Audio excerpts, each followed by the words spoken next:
Bonjour à toutes et à tous et merci de nous retrouver pour un nouvel épisode de 100% Quintet. Nous allons étudier ensemble l'événement de ce jeudi 15 août, jour férié, sur l'hippodrome de Deauville, un meeting qui bat son plein. Et nous allons donc analyser la troisième épreuve d'un programme riche de 9 courses. Le Quintet se disputera donc dans la troisième course. Il s'agit du grand handicap des sprinters. Ils seront 17, âgés de 3 ans et plus, à se rendre au départ des 1200 mètres avec une piste évidemment rapide et bonne car les températures sont également relativement élevées, même en Normandie. Donc la vitesse va jouer un rôle prépondérant. Le tableau des participants pour vous donner une petite idée des forces en présence, avec en haut l'As Purest Time qui reste sur une victoire de Villesse dans un quintet en ayant battu quelques concurrents qu'il retrouve sur son chemin, mais évidemment il a été remonté au poids, on va en parler. Le 2, le Tabou, est également en haut d'un tableau qui s'annonce assez serré et disputé en termes de valeur, tout comme le 3 Rockboy qui est un bon élément, qui est en regain de forme. Vous avez Aversa qui maintenant n'a plus de marge, le 5 Kimi Orenda dont il est assez difficile de connaître son vrai degré de forme, le 6 Tutoben, sprinter expérimenté, le 7 Drôle de Dame, auteur d'une rentrée victorieuse en province, le 8 Wild West qui n'a plus vraiment de marge de manœuvre, donc plutôt arrangé parmi les outsiders. Nous avons également le numéro 9 Torpen qui fait partie des chevaux bien connus des turfistes, puisque Torpen entre autres est le tenant du titre de ce grand handicap des sprinters. Il s'était imposé en 2023 en ayant battu Ostrano, White Platine, Cannes ou encore Till Will Die, mais ça c'était l'année dernière. On poursuit avec donc le numéro 10 Tertius qui est certainement et qui sera certainement l'un des favoris de ce quintet, le 11 White Platine qui n'a pas de marge mais qui a suffisamment de qualité pour accrocher une allocation à l'issue d'un bon parcours, le 12 Chaupa également capable de surprendre dans un bon jour, le 13 Major Hawk reste sur 2 succès, sa marge s'est réduite surtout à ce niveau de compétition, à moins que le 14 Drogo, c'est un cheval qui aura l'avantage de porter 53,5, le 15 Whistle and Flute qui avait été pris en note, souvenez-vous, au printemps sur l'hippodrome de Chantilly, mais qui malheureusement n'a pas trop répété derrière. Cela dit, il ne faut pas le lâcher. Il s'élancera à l'extérieur. Le 16 Hey John malheureusement n'est plus aussi convaincant qu'il y a quelques mois de cela, voire l'année dernière. Et le 17, McTennet, qui affronte, à mon avis, un lot tout de même relativement élevé par rapport à ce qu'il a pu montrer ces derniers temps. Voilà donc pour les forces en présence, vous savez tout, on va désormais entrer dans le vif du sujet et faire le papier.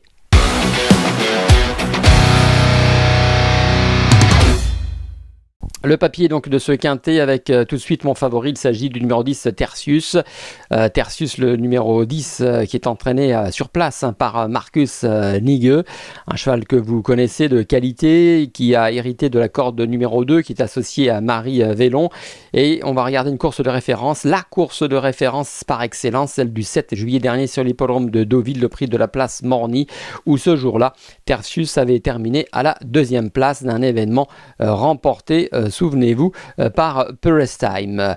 Tertius avait attendu avec sa casaque blanche rayée, chevronnée vert en bon rang, dirons-nous, et s'était battu jusqu'au bout. Vous avez le futur lauréat Purest Time qui avait attendu au milieu du paquet avant de trouver l'ouverture et de bien finir. Ismaël Paint, côté corde, côté tribune, la casaque bleue avait soutenu son effort et avait réussi à conserver la troisième place. Tutoben, casaque bleu-rouge et une étoile blanche avait également longtemps fait illusion pour un meilleur classement avant d'être doublé dans les 100 derniers mètres et finalement terminé à la 5e place. Rockboy, casaque bleu clair, lui, l'un des favoris, voire le favori de cette épreuve, avait dû négocier avec un numéro de corde en dehors et s'était retrouvé donc tout en dehors du peloton. Ce n'était pas facile pour lui. Il est tout de même 6e, Torpen 7e, Drogo 8e. Donc vous le voyez, c'est une course de référence que vous devez voir et revoir plusieurs fois pour vous imprégner donc des bonnes performances des différents protagonistes. Et pour revenir à Tertius le numéro 10, il me semble être un logique favori et un potentiel vainqueur, tout simplement parce qu'il est en regain de forme. Il a lui la chance d'avoir hérité, je le répète, d'un bon numéro de corde. Ça peut éventuellement faire la différence. Un poids raisonnable puisque Tertius aura 55,5 kg sur le dos associé à Marie Vélon. Et on sait bien que Tertius avait par le passé gagné 2 listed races avant une interruption de carrière. Et il est revenu donc en forme, il a de la vitesse, il a donc beaucoup d'atouts dans son jeu. On serait déçu de ne pas le voir disputer les premières places. Voilà donc pour mon premier favori. J'enchaîne avec mon deuxième favori, c'est le Tabou, le numéro 2. On s'est entraîné également sur place par Georges Deleuze. C'est un cheval que vous connaissez bien. On va regarder une course de ref pendant que je vous donnerai quelques arguments le concernant. C'était le 13 juillet 2024 sur l'hippodrome de Paris-Longchamp, le prix du Pont au Change, où ce jour-là, il avait terminé à la 3e place. C'est un cheval kazakh grise qui aime bien galoper de l'avant. Il est vite sur jambe, il a une vitesse de base et qui est tout de même supérieure à certains. Et ce jour-là, le Tabou avait rivalisé avec GameStop qui va s'imposer, Kazakh Vertemer, bleu et blanc. Et Omicron, la Kazakh vert, avait fini en trombe pour venir subtiliser la 2e place à Le Tabou qui néanmoins s'était remarquablement défendu ce jour-là. Tout ça pour vous dire que c'est un cheval qui ne court qu'à bon escient. Georges Deleuze aime bien espacer les courses de ses chevaux, donc il arrivera sur cet événement avec une certaine fraîcheur. C'est un cheval qui avait gagné une classe 1 à 3 ans, il avait été estimé en 47 de valeur, ce qui n'est pas rien. Malheureusement, il a montré ses limites au niveau semi-classique. Il a donc réviser ses ambitions. Néanmoins, son regain de forme et sa position dans les stalles, à savoir dans la stalle numéro 6, lui offre une belle opportunité de jouer les premiers rôles dans ce quintet, raison pour laquelle je l'ai retenu.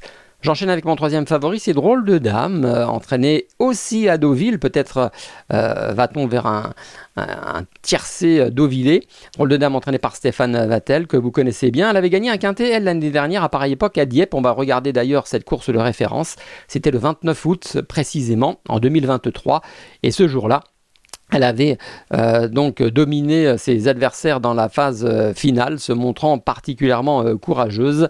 Une Drôle de Dame qui tournait l'année dernière autour du pot, qui avait donc trouvé une juste récompense en s'imposant sous la poigne d'Alexis Pouchin, en devançant tout de même Chirimiri. Une valeur sûre dans les gros handicaps sur le sprint. Tutoben, qui à l'époque était entraîné par Mathieu Boutin, côté corde, avait longtemps fait illusion pour la victoire avant de s'incliner. Ismaël Payne, que l'on retrouve jeudi à Deauville, était également de la partie. Donc voilà, c'est une ref tout de même intéressante concernant Drôle de Dame. Alors ensuite, avec sa pénalité, elle a également montré ses limites, j'entends bien, et elle a été laissée au repos pendant environ 9 mois. Elle est revenue et sur sa fraîcheur à Granville, certes dans un lot relativement faible par rapport à ses capacités, elle s'est imposée. Donc du moral, de la fraîcheur, un regain de forme, certes une marge sur l'échelle des valeurs qui est très limitée, mais je trouve que justement arriver avec autant de fraîcheur au départ d'un quintet en plein meeting de Deauville, ça peut l'aider dans son entreprise. Associé à un jockey avec lequel elle a déjà brillé, c'est Alexis Pouchin. Maintenant, elle fait partie de ces chevaux qui en théorie ont une bonne chance, mais qui devront s'élancer à l'extérieur. Néanmoins, on a pu se rendre compte au cours de ces dernières années que ce n'était pas rédhibitoire, surtout sur l'hippodrome de Deauville. J'enchaîne avec mon quatrième favori, c'est tout simplement Purest Time, l'As, qui a donc remporté la course de référence. On l'a vu tout à l'heure avec l'analyse de mon favori Tertius. Écoutez, c'est un super cheval et en plus, vous l'avez vu ces derniers mois, les chevaux entraînés par Mauricio Delcher Sanchez sont en super forme et son écurie surfe sur cette réussite. Alors une statistique concernant donc Purest Time, on a vu sa course de référence, le cheval a gagné avec de la marge. et donc on peut de nouveau lui faire confiance. Et la statistique plaide en sa faveur, c'est celle de sa réussite dans les 5 premiers à Deauville. Que ce soit sur le gazon ou PSF, Perestheim s'est présenté à 6 reprises sur l'hippodrome de la Touques et a fait 5 fois l'arrivée. Donc 83% de réussite dans les 5 premiers, ce n'est pas rien. Donc 5 sur 6, dont une victoire.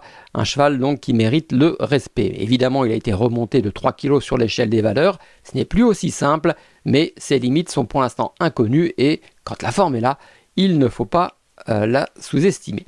Et je termine avec mon 5e et dernier favori, c'est tout simplement Rock Boy, qui a également bien tenu sa partie dans la course ref du 7 juillet, où il avait terminé à la 6e place. On va regarder une course de ref qui date du 17 avril sur l'hippodrome de Lyon-Paris, où ce jour-là, à Lyon-Paris, il s'était imposé dans une classe 3, casaque bleu clair et jaune, qui avait galopé en retrait jusqu'à l'entrée de la ligne droite. Il avait commencé sa remontée progressivement, et puis dans les 200 derniers mètres, on voit le cheval tarder un petit peu à trouver son action, mais lorsqu'il change de braquet, il finit vite et vient donc s'imposer de belle manière.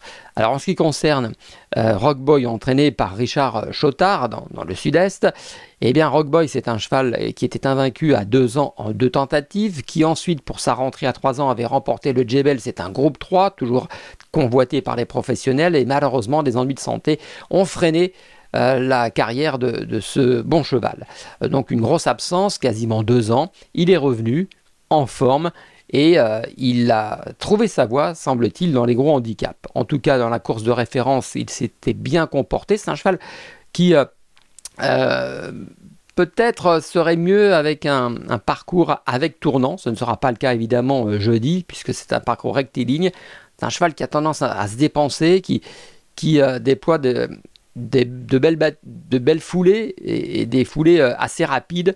Donc peut-être a-t-il besoin de respirer, mais en tout cas, c'est un cheval qui a sa place parmi les 5 premiers de cet événement. Voilà, vous savez tout concernant ce quintet. Et avant de vous dévoiler et de vous récapituler mon prono, n'oubliez pas que vous pouvez réagir sur nos réseaux sociaux, liker si vous en avez envie, partager, donner votre pronostic avec des commentaires et surfer sur notre site pariturf.com pour trouver des informations précieuses pour vous aider à faire le papier non seulement du quintet mais de toutes les courses du jour. Maintenant, on passe à notre choix.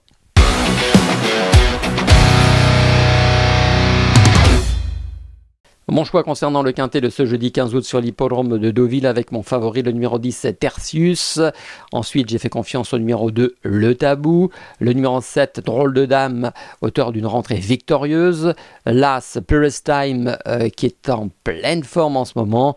Et puis le numéro 3 c'est Rock Boy qui complète donc ma sélection. Et on se quitte sur un conseil de jeu, une réunion intéressante, riche, 9 courses. Et je vais mettre une pièce dans la 9e. La 9e, c'est la 2e épreuve du handicap divisé, le pendant du quintet.